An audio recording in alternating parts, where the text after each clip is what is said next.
Hello everybody, welcome back to my channel where we talk about skincare, grooming, and sometimes hair, so if that sounds like your thing, make sure you are subscribed. Also, come and follow me on Instagram where I post a lot of stuff you're not gonna see here on YouTube. Today I'm gonna be talking about a brand that I've mentioned in a few videos, but not really talked about all that much, and that is Banish. And you probably know Banish because I talk about their derma rolling and derma stamping tools in a few of my videos, but they also do skincare, and their products are products that I've been using on and off for quite a few years now. So we'll be talking about their Banisher 2.0, which is a derma stamp, and microneedling in general in this video again. But I just want to highlight some of their skincare that I actually really like. Banish are actually sponsoring today's video, so thank you so much for supporting my channel. It's not often you get a brand that will work with you who you've already talked about on your channel, if that makes sense. So as I mentioned, I do have two whole videos on their derma rolling and derma stamping products. So let's briefly talk about their Banisher 2.0, which is a microneedling tool. So this is an at-home microneedling tool.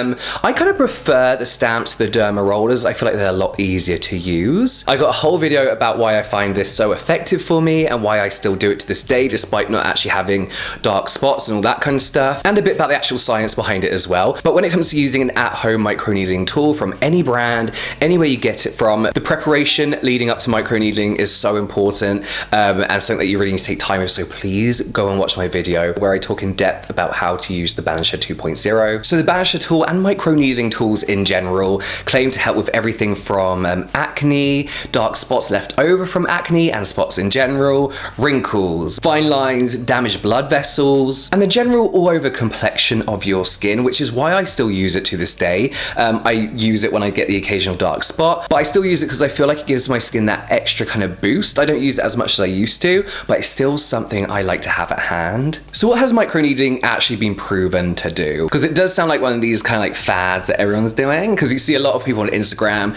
using them completely wrong, like rolling things over masks and doing over their lips and weird crazy stuff. But microneedling has actually been proven to help with everything I mentioned, from wrinkles, dark spots, fine lines, etc. Some studies have actually shown that microneedling helps with male pattern baldness and promoting hair growth as well. And whilst it hasn't specifically been proven to reduce the appearance of pore size, it does give your skin an overall healthier looking complexion.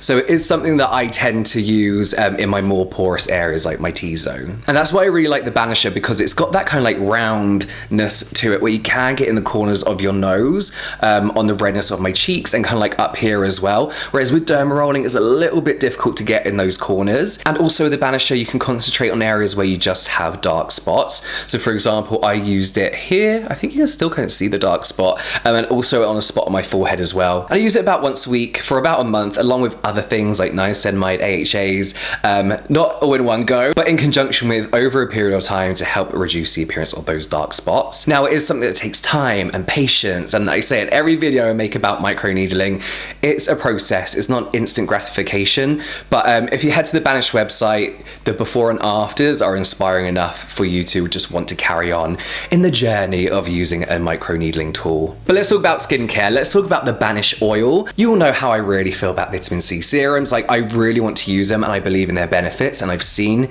people who've had really good success with vitamin C serums, but they're not my favorite product to use, usually because of the consistency. Saying that, I've been saying that for a while now, but I do have 3 vitamin C serums that I really like, that being Klairs, CosRx, and the Banisher oil. And that's because I kind of like them for different times of the year, and I'll come into that in a second. So this is a stabilized version of vitamin C, L-ascorbic acid, and to be honest, it does everything you'd expect a vitamin C serum to do. Dark spots, helps even out skin tone, pigmentation, texture of the skin. Now, I'm very oily. I kind of learned to work with my oils, and on the Banish website, it does actually say if you do have oily skin, you should maybe use their vitamin C cream instead of this oil. But what I love about the vitamin C oil is using it in the winter. It's hydrating, which is perfect for my oily, dehydrated skin. That is more on the dehydrated realm during winter. And as someone with oily skin, I like to oil up in the evening. Oh, yeah, I like to use an oil in the evening. But there's also witch hazel in here, which is very good for people with oily skin. Now, witch hazel used to really irritate my skin, but I've actually got 3 products that I love that contain witch hazel. So I think I'm cured. I think I'm over it.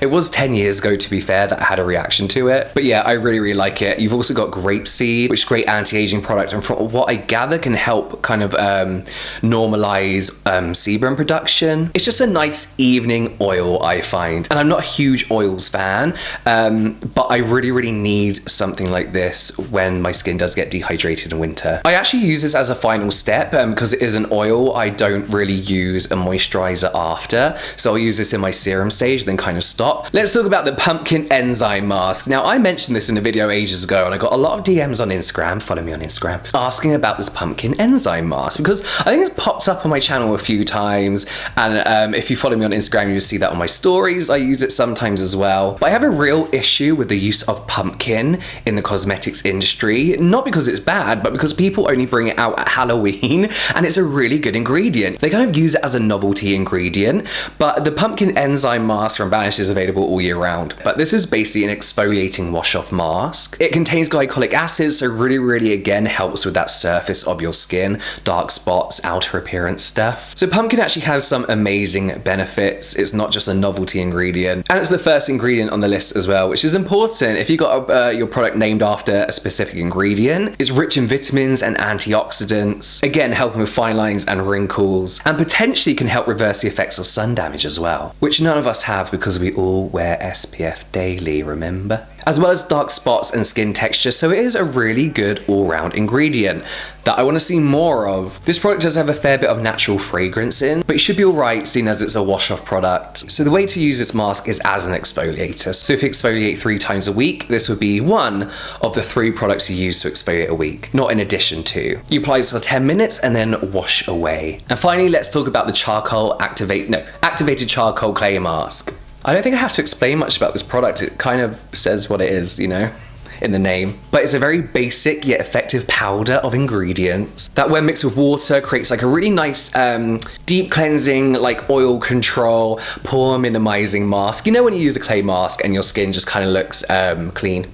Obviously nothing can minimize your pores, but it can help minimize the appearance by making them cleaner. In here we have a mix of activated charcoal, Italian green clay, zinc oxide, and I think just 4 other ingredients, so it's a really short ingredient list. So when it comes to clay masks, I do like these powders because a few reasons. They've got a longer shelf life than your like pre-mixed ones. I feel like they also go a long way as well. So when I use this, I actually like to mix it with one of my thicker toners. I do find that some clay masks and clay powders can be quite drying. So when you mix it with a nice hydrating toner, I do feel like you get that tiniest bit of extra moisture, so it doesn't dry out too much. And I think that's one thing people get wrong with clay masks is they leave them on until they go dry. So after cleansing and toning, I mix some of the powder with a toner. There's no real like ratio, just until it makes like a nice paste. And then I apply it to areas where my skin looks congested only. So my T-zone area where I'm oily, I'm quite dry on my cheeks, so there's no real need for me to use a clay mask or charcoal, anything on my cheeks. So leave to dry, but don't let it dry completely.